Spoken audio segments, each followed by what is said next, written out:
तो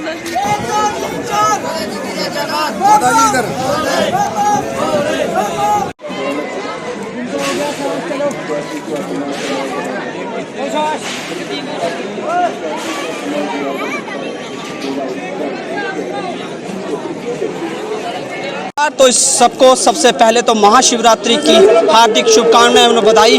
इस वक्त हम खड़े हैं रणसू शिवखोड़ी के दरबार में और हमारे साथ यहाँ के पुजारी, मुख्य पुजारी उनके हमारे साथ मौजूद है और हम इनसे बातचीत करेंगे, जानेंगे कि शिवरात्रि के मौके पर शिव भक्तों के लिए दर्शन करना कितना महत्व है और किस तरह की तैयारियाँ उनकी तरफ से की जाती हैं। पुजारी जी, सबसे पहले तो आपका अर्ली पोस्ट में बहुत स्वागत है और हमारी तरफ से शिवरात्रि की ढेर सारी शुभकामनाएं। हर हर महादेव, जय बोले शंकर। सभी भक्तजनों को भगवान भोले बाबा जी की महाशिवरात्रि के महान पर्व पर समस्त भारतवासियों को बहुत बहुत शुभकामनाएं।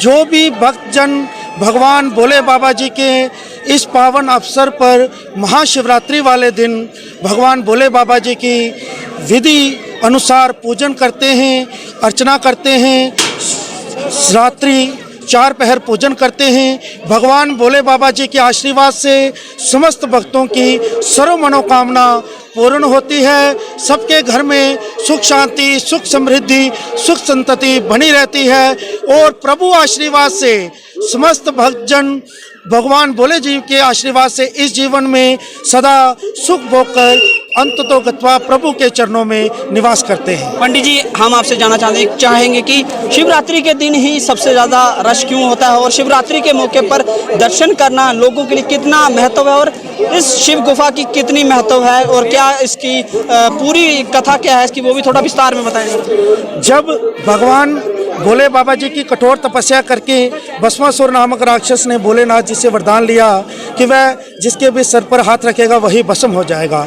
भोलेनाथ जी से वरदान लेने के उपरांत वह भोले बाबा को भस्म करने के लिए उनके पीछे आया।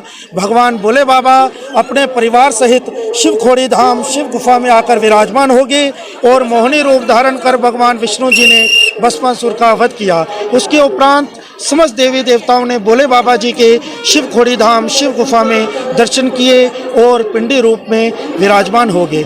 जो भी भक्त भगवान भोले बाबा जी के शिवखोड़ी धाम शिव गुफा में दर्शन करते हैं, भगवान भोले बाबा जी का उन सभी भक्तों को आशीर्वाद प्राप्त होता है। उनके समस्त कष्ट, दुखों का, रोगों का, दोषों का नाश होता है और प्रभु आशीर्वाद से उनका जीवन सुखमय होता है। भक्तों की सर्व मनोकामना पूर्ण होती है, मन वांछित फल प्राप्त होता है और प्रभु आशीर्वाद से वह पूरा जीवन सुखमय रहते हैं। तो दर्शक जो ये श्रद्धालु जहाँ आते हैं उनके लिए क्या क्या इंतजाम जहाँ किए गए हैं और तो देखें काफ़ी ज़्यादा रश है क्योंकि शिवरात्रि के मौके पर बहुत ज़्यादा रश होता है और उनके लिए क्या क्या इंतजाम जहाँ जैसे देखा जगह जगह पे लोगों ने लंगर लिए हैं, श्राइन बोर्ड ने भी लंगर लगाए हैं और जो आम लोग हैं उन्होंने भी लगाए हैं।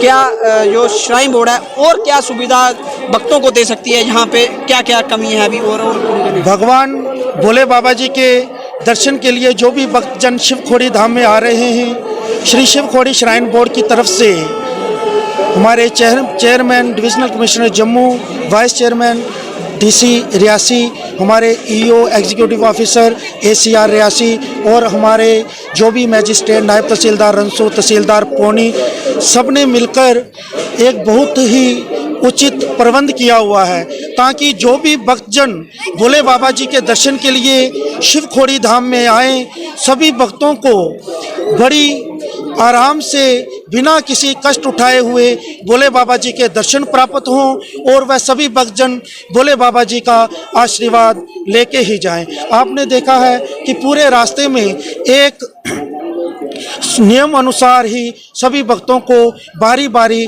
दर्शन के लिए छोड़ा जाता है ताकि किसी भी भक्त को किसी भी कठिनाई का सामना ना करना पड़े। भक्तों की सुविधा को देखते हुए श्री शिवखोड़ी श्राइन बोर्ड द्वारा उचित प्रबंध किए गए हैं और श्रद्धालुओं द्वारा बहुत से लंगर भी लगाए गए हैं। तो जिस तरह से देखा जाए पुलिस प्रशासन का भी काफ़ी अहम योगदान रहा है। जगह जगह पे पुलिस के कर्मचारी जवान खड़े हैं, जो श्रद्धालु आ रहे हैं उनको काफ़ी अच्छे से मेंटेन कर रहे हैं। जैसे लाइन में भी बड़ी ज़्यादा लग रही है, उनका किस तरह का योगदान और आपको मिल रहा है पुलिस प्रशासन की तरफ से? जो महाशिवरात्रि की ये जो पावन यात्रा चल रही है, इसमें पुलिस प्रशासन और सीआरपीएफ का बहुत ही सराहनीय, जितने भी हम उनकी शब्दों से प्रशंसा करें वो कम है।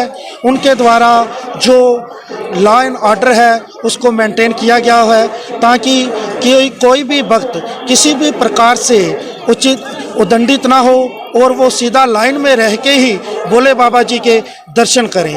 और इसलिए हम सब जो है शिव खोड़ी श्राइन बोर्ड की तरफ से पुलिस का बहुत आभार प्रकट करते हैं। तो अंत में एक ही सवाल, क्या दुआ करेंगे आप उन भक्तों के लिए जिन्होंने आज शिवरात्रि के मौके पर दर्शन किए और जो कल भी आए, जहां आने वाले कल में भी आएंगे, उनके लिए क्या दुआ है और क्या क्या कामना करेंगे आप उन लोगों के लिए? भगवान भोले बाबा जी के दरबार में हमारी भोले जी के चरणों में सदा यही प्रार्थना है कि भगवान भोले बाबा जी के जो भक्त आज शिव खोड़ी धाम में या किसी भी तीर्थ स्थान पर भगवान भोले बाबा जी के दर्शन करें। और इसलिए हम सब जो है शिव खोड़ी श्राइन बोर्ड की तरफ से पुलिस का बहुत आभार प्रकट करते हैं। तो अंत में एक ही सवाल, क्या दुआ करेंगे आप उन भक्तों के लिए जिन्होंने आज शिवरात्रि के मौके पर दर्शन किए और जो कल भी आए, जहां आने वाले कल में भी आएंगे, उनके लिए क्या दुआ है और क्या क्या कामना करेंगे आप उन लोगों के लिए? भगवान भोले बाबा जी के दरबार में हमारी भोले जी के चरणों में सदा यही प्रार्थना है कि भगवान भोले बाबा जी के जो भक्त आज शिव खोड़ी धाम में या किसी भी तीर्थ स्थान पर भगवान भोले बाबा जी के दर्शन कर रहे हैं या जो अपने घरों में हैं, जो कभी भी भगवान भोले बाबा जी के दर्शन के लिए आएंगे या जिन्होंने दर्शन किए हैं, उनके लिए हमारी भगवान भोले बाबा जी के चरणों में यही प्रार्थना है, सभी स्वस्थ रहें, खुश रहें और भोले बाबा जी का आशीर्वाद प्राप्त करते हुए अपना जीवन यापन व्यतीत करते रहे। तो बहुत बहुत शुक्रिया पुजारी जी हमसे बात करने के लिए। तो ये थे यहाँ के हेड पुजारी। तो इन्होंने साफ तौर पे ये कहा कि यहाँ पे जो भी व्यक्ति आते हैं अपनी मनोकामना पूरी करके जाते हैं। तो हमने भी यहाँ पे आज दर्शन किए और बहुत ही अच्छा इंतज़ाम प्रशासन की तरफ से और पुलिस प्रशासन की तरफ से भी बहुत ही बढ़िया इंतज़ाम किया गया। हम भी यही चाहेंगे सभी श्रद्धालु यहाँ पे आएँ और दर्शन करें, लेकिन प्रशासन का सहयोग करें ताकि उन्हें कोई भी नुकसान ना हो। फिलहाल इस कवरेज में इतना ही। मेरे सहयोगी चंचल सिंह और मैं पिंपल सिंह, हमें दीजिए इजाज़त। नमस्कार, धन्यवाद।